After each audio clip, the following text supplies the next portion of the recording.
Now we will discuss about the birth of the Weimar Republic. Weimar Republic क्या है? Weimar Republic एक जगह है। वीमर जर्मनी के अंदर एक शहर था जहाँ पे नेशनल असेंबली गैदर्ड होती है। पहले मैं आपको ओवरव्यू देता हूँ। शुरुआत में एक बहुत ही पावरफुल एक एम्पायर था। ठीक है, 20th सेंचुरी की बिगिनिंग में जर्मनी एक बहुत ही पावरफुल एम्पायर था जो कि फर्स्ट वर्ल्ड वॉर में शामिल होता है और 1914 से 18 तक ये वर्ल्ड वॉर में मतलब वर्ल्ड वॉर में ये सम्मिलित रहता है। इसका जो साथी होता है ऑस्ट्रियन एम्पायर, ऑस्ट्रियन एम्पायर के साथ ये मिलकर जंग करते हैं। किसके खिलाफ? एलाइज पावर के, जो कि हैं England, France and Russia. Later on इसको 1917 में यूएस भी ज्वाइन कर लेता है।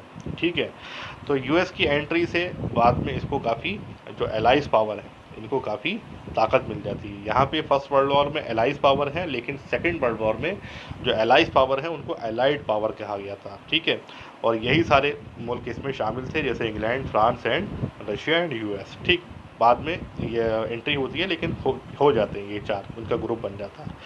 और जो हमारी एक्सिस पावर थी उसको फर्स्ट वर्ल्ड वॉर में सेंट्रल पावर्स कहा गया है। सेंट्रल पावर्स में कौन कौन थे? सेंट्रल पावर्स के अंदर हमारे आ जाते हैं जर्मनी आ जाता है, और क्या आ जाता है? ऑटोमन एम्पायर और इटली। पर इटली इसमें शामिल नहीं हुआ था, ऑस्ट्रियन एम्पायर था। ऑस्ट्रियन मेनली ऑस्ट्रियन एम्पायर लड़ रहा था, और जर्मनी और ऑटोमन एम्पायर ये सब सेंट्रल पावर्स का हिस्सा थे, ये मिलकर इसमें लड़ना था। शुरुआत में तो सब बड़े ही एंथुजियास्टिकली वॉर में शामिल हो जाते हैं, पर धीरे धीरे उनको रियलाइज़ होता है कि जितना भी ये वॉर अब लंबा खींचने वाला, और जितना भी इनका जो रिसोर्सेज हैं पूरे यूरोप के अंदर, वो सब ड्रेन आउट हो जाएंगे। तो ये फिर जैसे ही यूएस की एंट्री होती है, second world war, allies power को ताकत मिलती है, और सेकेंड वर्ल्ड वॉर में जर्मनी की हार हो जाती है। बहुत बुरी तरीके से जर्मनी डिफीट हो जाता है, सेंट्रल पावर्स की हार हो जाती है। ठीक है, यहाँ पे ये सब चलता रहता है।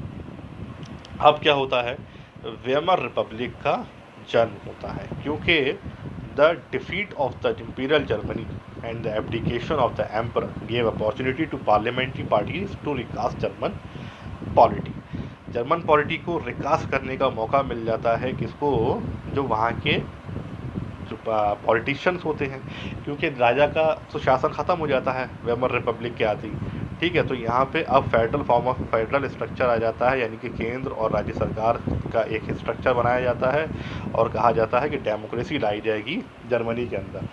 ठीक है, और deputies were now elected to the German parliament और राइक्सटैग। राइक्सटैग क्या है? ये जर्मन भाषा में जर्मन पार्लियामेंट को राइक्सटैग कहा जाता है। On the basis of the equal and universal votes cast by all adults including women, यानी यूनिवर्सल सफरागेट जो हम कहते हैं, जितने भी एडल्ट हैं उनको ये अधिकार होता है। 18 ईयर्स के अब हैं, तब 21 ईयर्स की एज होती थी, उनको सबको अधिकार है कि आप वोट कास्ट कर सकते हैं और अपनी मर्जी का कैंडिडेट चुन सकते हैं।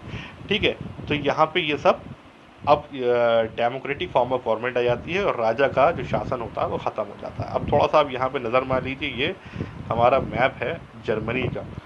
ये पूरा का पूरा जो है, ये पोर्शन सारा का सारा किसका है? जर्मनी का है। ठीक है, अब यहाँ पे जो हिस्से इन्होंने खोना पड़ गए थे वो कौन से थे? वेस्ट प्रूशिया, ये वाला पोजेन, अपर सिलेसिया, ये हिस्सा इनको खोना पड़ा था। लॉरेन, एल्सेर, ये हिस्से इनको हर्जाने के तौर पे एलाइज पावर को देना पड़ गए थे। ठीक है, और ये जो हमारा हिस्सा है, जो हम बात करेंगे राइनलैंड की, ये वाला जो पोर्शन है, ये बहुत ही फर्टाइल प्लेन था, बहुत ही रिसोर्सेज यहाँ पर थे, लेकिन इनको जो है वो हर्जाने के तौर पे जर्मनी से 10 साल तक, 1920s तक पूरा जो है वो पूरे एक दशक तक एलाइज पावर ने यहाँ के रिसोर्सेज इस्तेमाल किए। लेटर ऑन हिटलर सत्ता में आते हैं और इसको छीन लेते हैं। ठीक है, ले लेते हैं। तो ये इस एरिया को पूरा उन्होंने क्या किया था? डीमिलिटराइज कर दिया गया था एलाइज पावर के द्वारा। ठीक है, फिर यहाँ पे क्या होता है? तो जो रिपब्लिक बना था, वेमर रिपब्लिक हमारा जो बना था, इसका यहाँ के लोग बहुत ज़्यादा स्वागत नहीं करते हैं, उनको ये पसंद नहीं आता। वो कहते हैं डिक्टेटरशिप ही ठीक थी, क्योंकि राजा का शासन था तो लोग बोल्डली, मतलब सरकार बोल्डली डिसीजन ले पाती थी। लेकिन यहाँ पे जो वेमर रिपब्लिक जब से आया है, डेमोक्रेसी जब से आई है, तो हमारी पीस ट्रीटी के तहत बहुत ही हमारा अपमान किया गया है। ठीक है, हमसे बहुत ही ह्यूमिलेटिंग एक्ट कराए गए हैं। वो ह्यूमिलेटिंग एक्ट क्या थे ट्रीटी ऑफ वर्साइल के तहत? इसमें क्या था, the peace treaty at the Versailles with the allies was a harsh and humiliating peace. ये कैसी थी? एक बहुत ही शर्मनाक पीस ट्रीटी थी, जिसके तहत क्या हुआ था कि German lost its overseas colonies, अपनी ओवरसीज कॉलोनीज को उन्हें खोना पड़ गया था। एक 1/10 ऑफ इट्स पॉपुलेशन, एक 1/10 इनकी जो पॉपुलेशन थी वो इनको खोना पड़ गई थी। 13% of its territories, 75% of its iron and 26% of its coal, ये सब France, Poland, Denmark and Lithuania को हर्जाने के तौर पर दिया गया, और 6 बिलियन यूरो डॉलर का हर्जाना कंपेंसेशन दिया गया था एलाइड पावर्स को। ठीक है, तो ये सब जो था हर्जाने के तौर पर दिया गया था। इस सबसे जर्मनी के जो लोग थे वो बहुत ही नाराज़ थे। किससे नाराज़ थे? वेमर रिपब्लिक से। उनको लगता था कि यही जिम्मेदार है हमारी हार और डिसग्रेड्स एट वर्सलीज, जो अपमान हुआ है हमारा वर्सलीज में, उन सब के लिए यही जिम्मेदार है। ठीक है, तो ये सब हमारा क्या था? वेमर रिपब्लिक की वजह से हुआ। लोगों को लगता था कि जो कुछ भी हमारे संग ह्यूमिलेटिंग एक्ट हुए हैं वो किसकी वजह से हुए हैं? वेमर रिपब्लिक की वजह से ही हुए। ठीक है, अब मैं इसको यहाँ रोक रहा हूँ, आगे मैं आपको बताऊंगा इफेक्ट्स ऑफ द वॉर। अब हम डिस्कस करेंगे इफेक्ट्स ऑफ द वॉर के बारे में। होता क्या है, जो फर्स्ट वर्ल्ड वॉर हुआ था, उससे एक बहुत ही गहरा इम्पैक्ट होता है इंटायर कॉन्टिनेंट पे, साइकोलॉजिकली एंड फाइनेंशियली। यूरोप जो कॉन्टिनेंट कभी क्रेडिटर्स का कॉन्टिनेंट कहलाता था, यानी कि उधार दिया करते थे लोगों को, अब वो कन्वर्ट हो जाता है डेप्टर्स कॉन्टिनेंट में, यानी कि अब ये कर्जदार हो जाते हैं। और तो दुर्भाग्यवश इसका हर्जाना किसको चुकाना पड़ता है? वेमर रिपब्लिक को। जो पुराना ओल्ड एम्पायर था, उसके गुनाहों की सज़ा मिलती किसको है? वेमर रिपब्लिक को इसके गुनाहों की सज़ा मिलती है। और जो वेमर रिपब्लिक के सपोर्टर्स थे, like socialist, catholics and democrats, इन सबको लोग हंसी से मॉकिंगली क्या कहा करते थे? November criminals. ठीक है, इनको लोग हंसी उड़ाकर मजाक में कहा करते थे, नवंबर क्रिमिनल्स कहा करते थे। ठीक है, the first world war was left a deep imprint on European society and polity. First world war ने बहुत ही गहरा इम्प्रिंट छोड़ा था पूरी यूरोपियन सोसाइटी के ऊपर और पूरे यूरोप के ऊपर। लेकिन यहाँ पे ये क्या करते हैं, जो पॉलिटिशियंस होते हैं और पब्लिसिस्ट यानी पत्रकार, पॉलिटिशियन अपनी स्पीचेस में और पत्रकार अपनी राइटिंग्स के ज़रिए बहुत ही ज़्यादा ग्लोरीफाइड करते हैं सोल्जर्स की लाइफ को। ठीक है, ये बार बार लोगों को ये एम्फेसिस करते हैं कि जो सोल्जर्स की लाइफ है वो बहुत ही ग्लोरीफाइड लाइफ है। Live like a soldier. ठीक है, हमेशा एग्रेसिव रहिए, स्ट्रॉन्ग रहिए एंड मस्कुलाइन।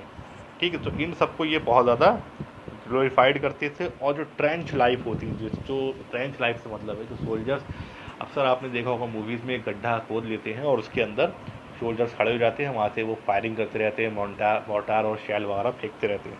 ठीक है, गोली चलाते रहते हैं।